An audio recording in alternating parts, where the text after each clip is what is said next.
Hello everyone, আমি আজকে দেখাবো কিভাবে একটি ইউনিক ওয়েতে আপনি আপনার ফ্রেন্ডকে উইশ করবেন, বার্থডে উইশ অথবা যে কোনো উইশ। নর্মালি আমরা ফেসবুকে কারো বার্থডে হলে লিখে দিই, কিন্তু স্পেশাল পার্সন বা স্পেশাল ফ্রেন্ড, বেস্ট ফ্রেন্ডকে আমরা ইউনিক ওয়েতে কিভাবে উইশ করব এরকম কেকের মাঝখানে লিখে সেটাই দেখাবো, কোনো ফটোশপ ছাড়া, কোনো সফটওয়্যার ছাড়া।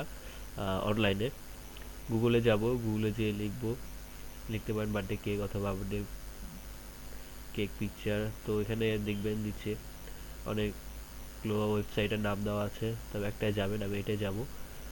এটা ক্লিক করলে এরকম অনেকগুলো কেক আসবে।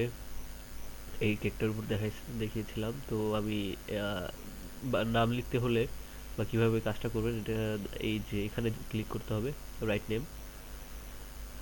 তো এখানে যাবেন, কেকটা আসবে। তো এই কেকে এখানে যেহেতু নাম আপনার লিখতে হবে, তো এখানে লিখলে ইওর নেম, আপনি যাকে উইশ করতে চান তার নাম লিখবেন। আমি বাংলাদেশ দিচ্ছি। তো লেখার পরে জেনারেট নেম, জেনারেট নেম দিলে অটো সেটা লোড নিয়ে আস্তে আস্তে আসবে। হয়ে গেল।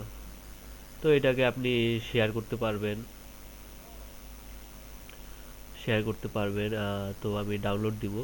আর এখানে তাদের নামটা রয়ে যাবে, ওয়েবসাইটের নাম। তো আপনি এই নামটাও বুঝতে পারবেন কিভাবে, সেটা আমি আবার পরের ভিডিওতে দেখাবো, কোনো সফটওয়্যার ছাড়াই অনলাইনেই। তো ডাউনলোড করে নিলেন, ডাউনলোড শুরু হয়ে গেল। তো এইভাবে আপনি খুব সিম্পল ওয়েতে আপনার ফ্রেন্ডকে উইশ করতে পারবেন। সেটা খুব ইউনিক হবে, খুবই সুন্দর হবে। হয়ে গেল। তো থ্যাংক ইউ। আর আমার ভিডিওগুলো ভালো লাগলে আর আরও টিপস পেতে সাবস্ক্রাইব করুন। ধন্যবাদ।